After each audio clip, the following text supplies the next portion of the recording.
وزير الداخلية الفرنسي لأنه يعتمد على مسؤولين ومستشارين يعرفون جيدا من أين تؤكل الكتف في الجزائر، الآن راه راح يخلق شرخ عظيم داخل منظومة الحكم الجزائرية، راح يدق مسمار في نعش سلطة تبون. وأنا حذرت تبون 1000 مرة وقلت له يا سي تبون راجع حساباتك، راجع حساباتك. الآن روتايو فاقلوا عباكش دار روتايو قال لهم شوفوا لي أبناء وبنات المسؤولين الجزائريين اللي راهم يقراوا في فرنسا ولا راهم عايشين في فرنسا ولا راهم متملكين في فرنسا.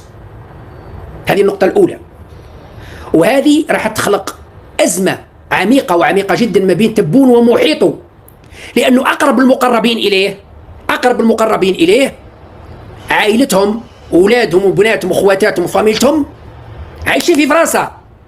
بوعلام عائلته قاعد في فرنسا.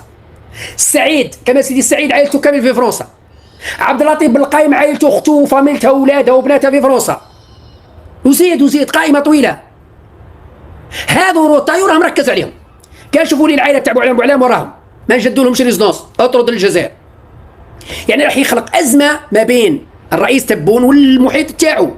درك بوعلام وكما سيدي السعيد وعبد اللطيف بن القايم وفلان منير بوجمعة وفلان هذو اللي راهم محيطين تبون، الآن يلوموا تبون يقولوا ورطنا، درت لنا مشكل مع عائلاتنا، ها مزعكوا لي بنتي. درك كما سيدي السعيد كي يطردوا له بنته وبنت خوه اللي راهم يقراو في فرنسا ما يجدوا لهمش ريزونس، كارت سيجور ما يزدوها لهمش ويطردوهم، قال ايه برا راك محرقين اخرجوا. كما سيدي السعيد يلقى روحه ما بين نارين، ما بين يوقف مع تبون او يوقف مع بنته وبنت خوه اللي حاطه لهم مستقبلهم. بنت كما سعيد كي تحبس قريتها راهي تقرا سنه ثانيه وقرا شحال تحبس قريتها انا واش اللي تروح تقرا في جامعه بن عكرونه ولا جامعه باب زواره. واحد يقول لي ايه وراه المشكل، ما والفتش، والفت بالويتيام، والفت بالكانزيام، والفت بالسيزيام، والفت بكذا بالاحياء الراقيه. نقول له روح يقرا دركا في باب زوار، راح يقرا باب زوار ولا في بن عكنون. يعني راح تخلق مشكل في العائله داخل، مشكل. مرض كمال دركا مع بنته ومع كذا يخلقوا له مشكل، وبوعلام مع اخواتاته ومع اولاد اخواتاته ومع اولاد خوه ومع فاميلته، لانه بوعلام عائلته كلها هنا في فرنسا تقريبا، يعني المقربين راح يخلقوا له مشكل. ونفس الشيء بالنسبه لعبد اللطيف بن القايم، اخته واولادها وبناتها اولاد خوه اولاد خالته اولاد عمته اللي راهم هنا واملاكهم ورزقهم وكلهم راح يولوا تحت مجهر. شتو علاش كنت نقول لكم خافوا ربي في نفوسكم اولا وخافوا ربي في الشعب الجزائري، لانه روتايو فاق لكم باللعبه. الان رايح يقرض لكم الروس ويخلق لكم ازمه داخليه. سيصبح الان تبون عالة، سيصبح مزعج للمحيط نتاعو وليس للشعب. الجماعه نتاع تبون دوكا يقول لك هذا قسام ودخلنا في حياتها سياسه تبون اش دارت لنا. وسيتم التخلص من تبون باي طريقه. شتو كيفاش ننصحك تبون انا؟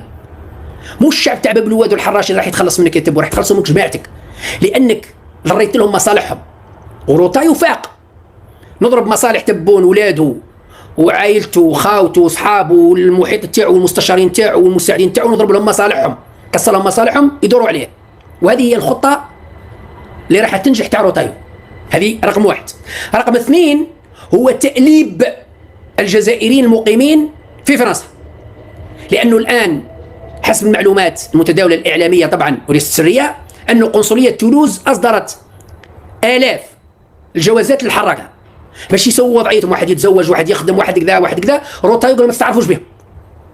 اي جواز سفر جديد هذا هو نتاع الاستعجالي او غيره اللي تم اصداره في هذه الفتره ما تستعرفوش به. اللي يجيب لكم جواز باسبور جديد تاع 2025 جاي يخدم كوارتو ما تستعرفوش به.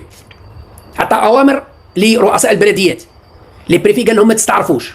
معناتها هذوك المواطنين اللي كان يستنى 4 سنين 50 وهو يجري ويحلل اعطوني باسبور في الاخير عطاوه له، يروح يديه يقولوا ما استعرفوش به، سيصاب بصدمه، وبالتالي سيصب جام غضبه وزعافه ودماره على تبون. يقول لك يا تبون انت سبتنا، انا حرق عندي 10 سنين ونستنى هنا، كي دبرت كوارت باش نروح نتزوج ونروح ندبر خدمه ولا حاجه جيتني كي الحجره في كيما يقول لك الناس في الصباط.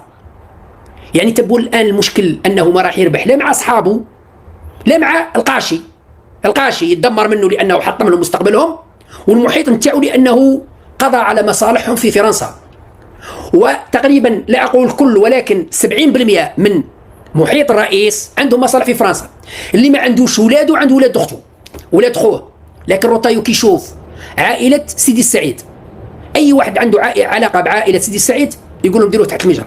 مزيت ربي ما كانش بن زديره في الرئاسه، سينو فامي بن زديره كان معاهم. الحمد لله يا رب ما عنديش بن زديره، انا ما عندي مستشار بن زديره، ما عندي والو، ما كان والو، الحمد لله. دونك اي واحد عنده اسم العائله نتاعو مسؤول في الرئاسه كبير او في الحكومه، رايحين هنا في فرنسا، قصدي هي في فرنسا، انا في بريطانيا، في فرنسا رايحين يقصروا جنحيه. وعلاش وصلتوا روحكم للدرجه؟ شتو كي كنت نقول لكم لا داعي لركوب البرداعي، روحوا بالعقل، روحوا بالعقل.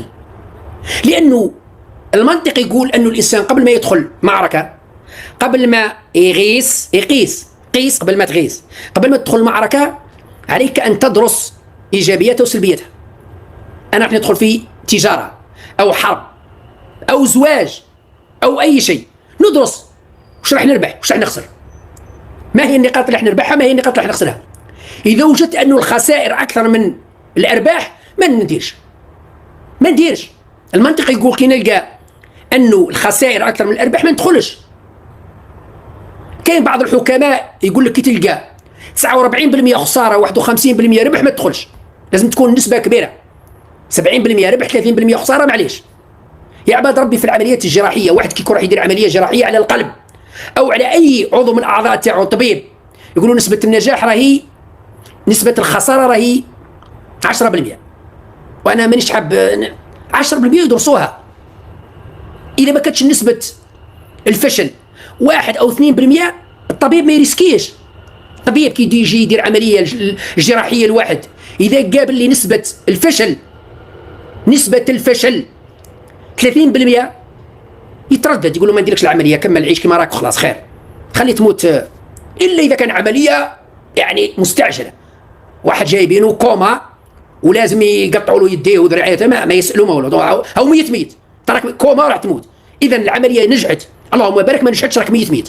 لكن واحد كيكون بصحته لبس عليه، يمشي ولبس عليه ويجي يقول له شوف ترى عندك مرض في الكبده ولازم نديروا لك عمليه، لكن نسبه النجاح راهي 53%، يعني نسبه الفشل راهي كبيره. اذا تحب تعيش كما راك حتى ربي ياخذ امنته، تحب نديروا العمليه وريسكي، الطبيب ينصحك يقول لك عيش كما راك خير، تعيش كما راك احسن من يدخل في معركه وتدخل في عمليه او تدخل في كما يقول لك عمليه جراحيه خاسره. نفس الشيء بالنسبه للسياسه، انا داخل في معركه مع فرنسا او مع اسبانيا او مع اي دوله، اذا وجدت ان نسبه الخساره اكثر من الربح ما ريسكيش، نحاول نعالج المشكل باقل الاضرار. واقل الاضرار قدمنا لكم نصيحه، قلنا لكم اقل الاضرار هي عدم ركوب البرداعي. ما كان لا نكبر العجل واحد مجهول الهويه مجهول النسب كما قال تبون، او واحد وليد امه ندخل في معركه انا مع دوله ما تستاهلش، لا تستحق، لا تستاهل. علاش صار العجل وليد ملوكه ندير راسي راس فرنسا وندخل معاهم وكذا. انا كتبت منشور ونعاود نقوله، النظام الجزائري، السلطه الجزائريه، الاعلام الغبي، اعلام الزريبه، عندنا اعلام الرئاسه والزريبه، قدم خدمه عظيمه وعظيمه جدا لروتايو ما كان ليحلم بها لولا غباء الاعلام عنده. يا عباد ربي داروا له حمله انتخابيه قبل الرئاسيه 2027 عمره ما كان يحلم بها روتايو، لو كان خسر عليها ملايير الاوروهات ما يقدرش يدير الحمله اللي داروها له. الان في فرنسا وفي اوروبا اقوى رجل في فرنسا واكثر رجل معروف في وسائل الاعلام والسياسه والصالونات وكذا يتناقشوا عليه هو روتايو. واحد ما كان يسمع به، واحد ما كان يعرف روتايو. روح اضرب في مواقع البحث في جوجل او في غيره، دير اشهر شخصيه فرنسيه يخرج لك روتايو، ما يخرج لك لا نابليون ولا شارل ديغول ولا اسمه ماكرون. الان 2025 اشهر شخصيه فرنسيه هو روتايو. من صنع هذا المجد لروتايو هو زريبه الاعلام عندنا، وكانت الانباء والتلفزيون وكما سيد سعيد وجماعه وكذا، اعلام الزريبه هو اللي خلق هاله اعلاميه لروتايو عن غباء. دركا كاينه حاجه الله اعلم اذا كانوا متفاهمين نلعبوها، مش متفاهمين وكذا احنا اذا كانوا متفاهمين باش يلعبوا ناريري الله اعلم، لكن انا استبعد لانهم مش اذكياء لهذه الدرجه. يعني الاغبياء اللي عندنا الزوايا اللي عندنا ما همش لدرجه من الوعي والدهاء السياسي باش يوصلوا لهذه الدرجه، لانه اذا كان وصلوا لهذه الدرجه انا خلاص مسلم وكتف من الغدوه ديميسيوني حبس باش نهضر.